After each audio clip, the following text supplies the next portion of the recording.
Hello दोस्तों, welcome to रेसलुक। Pro wrestling से जुड़ी हुई सारी अपडेट्स पाने के लिए आप मेरे चैनल को सब्सक्राइब कर दीजिए। और इस वीडियो में हम बात करेंगे सीएम पंक के बारे में। सीएम पंक ने जिस तरह मारामारी कर दी, बैक स्टेज फाइट हो गई उनकी केनी ओमेगा के साथ या फिर यंग बक्स के साथ, उसके बाद क्या क्या हुआ, इन्वेस्टिगेशन की बात भी चल रही है, साथ ही साथ सस्पेंशन की बात चल रही है। इस पूरे ड्रामे का रिएक्शन मैं आपको बताऊंगा। इसके अलावा बहुत सारी रेसलिंग न्यूज है मेरे पास आप सबको देने के लिए, सब कुछ कवर करेंगे इस वीडियो में। तो देर किस बात की, शुरू करते हैं। तो प्रीवियस वीडियो में मैंने आपको बताया था कि किस तरह सीएम पंक की एक धमाकेदार प्रेस कॉन्फ्रेंस थी और उसके बाद कितनी तगड़ी मारामारी हो गई थी बैक स्टेज।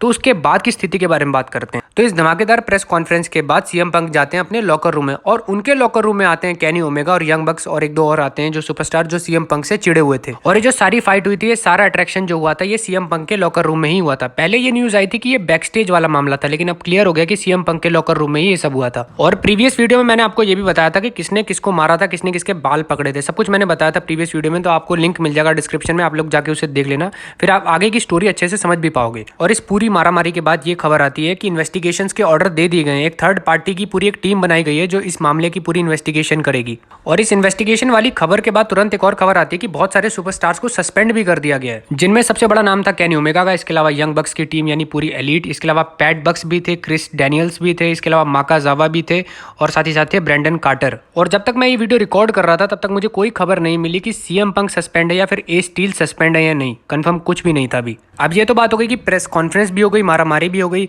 सस्पेंशन के ऑर्डर भी आ गए और इन्वेस्टिगेशंस के ऑर्डर भी आ गए।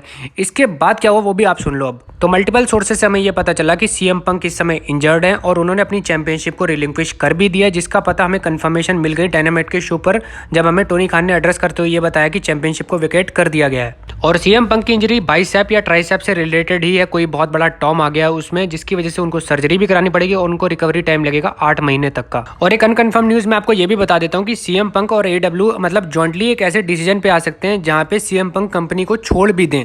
ये कोई कंफर्म न्यूज नहीं है, लेकिन चांसेस हैं काफी हद तक। और मान लो अगर सीएम पंक 6 या 8 महीने बाद वापस आ भी जाते हैं तो उनको उन्हीं सुपरस्टार्स के साथ रहना पड़ेगा जिनके साथ उनकी मारामारी हो गई थी 6 महीने पहले, यानी अब के टाइम में। और इसीलिए कुछ ऐसी रिपोर्ट्स आ रही थी जहां पे सीएम पंक और एडब्ल्यू मिलकर खुद से डिसीजन ले लें, जॉइंटली एक डिसीजन ले लें जहां पे सीएम पंक कंपनी से रिलीज हो जाए या चले जाएं। और इस हफ्ते डायनामाइट के शो पर जो सस्पेंडेड सुपरस्टार थे वो नहीं आए थे, और जो एमजेएफ की स्टोरी लाइन सीएम पंक के साथ चलने वाली थी वो अब जॉन मॉक्सली के साथ चलने वाली है। और एडब्ल्यू वर्ल्ड हैवीवेट चैंपियनशिप के लिए एक टूर्नामेंट अनाउंस किया गया है, ग्रैंड स्लैम टूर्नामेंट अनाउंस किया गया है, और जो भी इस टूर्नामेंट को जीतेगा वो बनेगा नया एडब्ल्यू का वर्ल्ड हैवीवेट चैंपियन। और पिछले 1-1.5 हफ्ते में एडब्ल्यू में इतना कुछ बदल गया कि मतलब चैंपियन बदल गया, चैंपियन चला गया, उसको इंजरी हो गई, उसकी मारामारी हो गई, उसने इतनी धकड़ एक प्रेस कॉन्फ्रेंस भी कर दी, सस्पेंशन हो गया, इन्वेस्टिगेशंस के ऑर्डर आ गए, मतलब कितना ही कुछ हो गया एडब्ल्यू में। और इन सब नेगेटिविटी के बीच एडब्ल्यू को एक पॉजिटिव थिंग मिली, वो थी व्यूअरशिप की। और पिछले हफ्ते डायनामाइट की व्यूअरशिप थी 1.020 मिलियन व्यूअर्स, और इस हफ्ते ये 2-3% के साथ बढ़ने, इंक्रीज के साथ हो गई है 1.049 मिलियन व्यूअर्स। तो मैंने आपको विस्तार से बता दिया कि एडब्ल्यू में क्या हुआ था, क्या नहीं हुआ था, व्यूअरशिप के साथ समझा दिया कि पूरा मामला क्या था, क्योंकि मैंने 1-2 दिन वीडियो नहीं बनाई बिकॉज मुझे थोड़ा बहुत बुखार था। बिल्कुल परफेक्ट हूँ।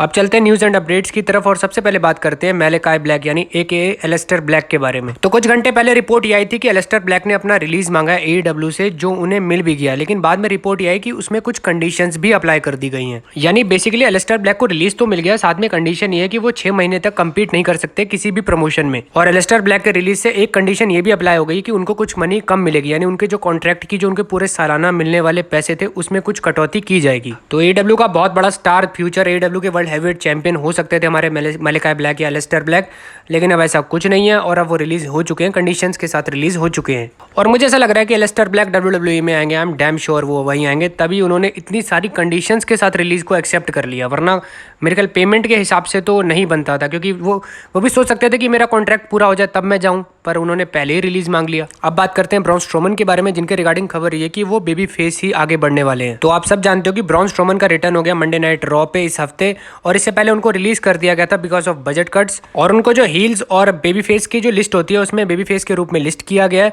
और कल स्मैकडाउन के एपिसोड में आपको बेबी फेस ब्रॉन स्ट्रोमन ही नजर आएंगे, और देखते हैं वो किनको चैलेंज करते हैं, किन की ठुकाई करते हैं। अब बात करते हैं रोमन रेंस के बारे में और उनके नेक्स्ट पॉसिबल अपोनेंट के बारे में। तो देखो मामला कुछ ऐसा है कि केविन ओवेंस अभी ब्लड लाइन के आसपास जाने की कोशिश कर रहे हैं। हम सब देख रहे हैं मंडे नाइट रॉ पे जिस तरह केविन ओवेंस ने सैमी ज़ेन के साथ मतलब उनका एक अट्रैक्शन हुआ था, फिर सैमी ज़ेन ने केविन ओवेंस को चेयर नहीं मारी थी और उससे पॉसिबिलिटी ये बन रही थी कि केविन ओवेंस सैमी ज़ेन को ज्वाइन करेंगे और अनडिस्प्यूटेड टैग टीम चैंपियनशिप के लिए मैच होगा इनका। आप देखते हैं वो कब होता है या कब नहीं, लेकिन मामला कुछ अलग है। और मामला ये कि डेव मेडिजर के अकॉर्डिंग दो इस समय फेवरेट अपोनेंट्स हैं जो रोमन रेंस को चैलेंज कर सकते हैं आने वाले कुछ पेपर व्यूज में, और उनमें पहला नाम है केविन ओवेंस का। इसीलिए मैं आपको केविन ओवेंस के बारे में और उसोस और सैमी ज़ेन के बारे में बता रहा था और इनके अट्रैक्शन के बारे में बता रहा था जो मंडे नाइट रॉ पे हुआ था पिछले हफ्ते। और मेरे कहने का मतलब ये है कि केविन ओवेंस की स्टोरी लाइन रोमन रेंस के साथ स्टार्ट हो चुकी है, यानी बीज बोने का काम मंडे नाइट रॉ पे हो चुका था और आगे देखते हैं कंटिन्यू कैसे रहने वाला है, क्योंकि इसमें बीच में एक बहुत तगड़ा फैक्टर है, वो है शेड्यूल का, रोमन रेंस के शेड्यूल का। और सेकंड जो ओपोनेंट है वो है रोमन रेंस के शील्ड ब्रदर यानी सेथ रॉलिंस। और डेव मेडिजर के अकॉर्डिंग सेथ रॉलिंस अब समय टॉप फेवरेट हैं जो रोमन रेंस को चैलेंज करेंगे अनडिस्प्यूटेड यूनिवर्सल चैंपियनशिप के लिए। और आपने एक चीज नोटिस करी होगी, सेथ रॉलिंस और मैट रिडल की फ्यूड जो बिल्डअप हो रहा था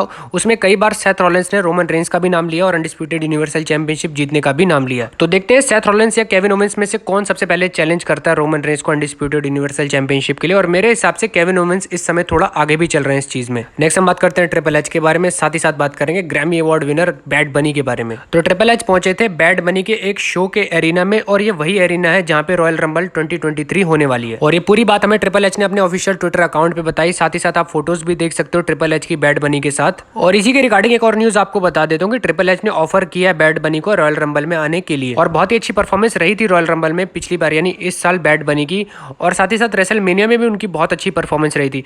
एक तो मुझे मूव उनका कभी नहीं भूलेगा, उन्होंने कैनेडियन डिस्ट्रॉयर लगाया था, मेरे ख्याल पता नहीं किसको लगाया था पर बहुत धांसू लगाया था। तो देखते हैं अगले साल कैसे इन्वॉल्वमेंट होती है बैड बनी की रॉयल रंबल 2023 में। तो आगे बढ़ते हैं, अब बात करते हैं कल होने वाली स्मैकडाउन के बारे में जहां पे फेटल 5-वे एलिमिनेशन मैच सेट कर दिया गया है और जो भी इस मैच को जीतेगा वो लिव मॉर्गन को उनकी स्मैकडाउन वुमेन्स चैंपियनशिप के लिए चैलेंज करेगा। और पार्टिसिपेंट्स आप स्क्रीन पे देख सकते हो, लेसी एवेंस, निटालिया, रोंडा राउजी, शाया ली और सोनिया डेविल है इसमें पार्टिसिपेंट्स। और एक टैग टीम मैच भी अनाउंस कर दिया गया है, एक तरफ है स्ट्रीट प्रॉफिट्स और हेट्रो और दूसरी तरफ है मैक्सिमम मेल मॉडल्स और लूस लोथारियोस। और डब्ल्यूडब्ल्यूई ने थोड़ा सही किया, मैक्सिमम मेल मॉडल्स को रेसलिंग में वापस ले आए क्योंकि वो जो बेकार की चीजें कर रहे थे वो किसी काम की भी नहीं थी। और मैं आपको याद दिला दूं कि मॉन्स्टर अमंग मैन यानी हमारे ब्रॉन स्ट्रोमन भी एडवर्टाइज है, और मुझे ऐसा लगता है कि जो मैंने आपको टैग टीम मैच के बारे में बताया ना, इसको बर्बाद करने के लिए ही ब्रॉन स्ट्रोमन आ रहे हैं। तो कल स्मैकडाउन का एपिसोड बहुत धांसू होने वाला है, आप भी ट्यून करना, मैं भी ट्यून करूंगा। और अगर आप ट्यून नहीं करना चाहते हो और आराम से सोना चाहते हो तो मेरी हाईलाइटेड वीडियो देख लेना स्मैकडाउन की। और इसी नोट के साथ वीडियो को समाप्त करते हैं। ये थी मेरी आज की वीडियो, प्लीज चैनल को सब्सक्राइब कर दो, लाइक कर दो और शेयर कर दो।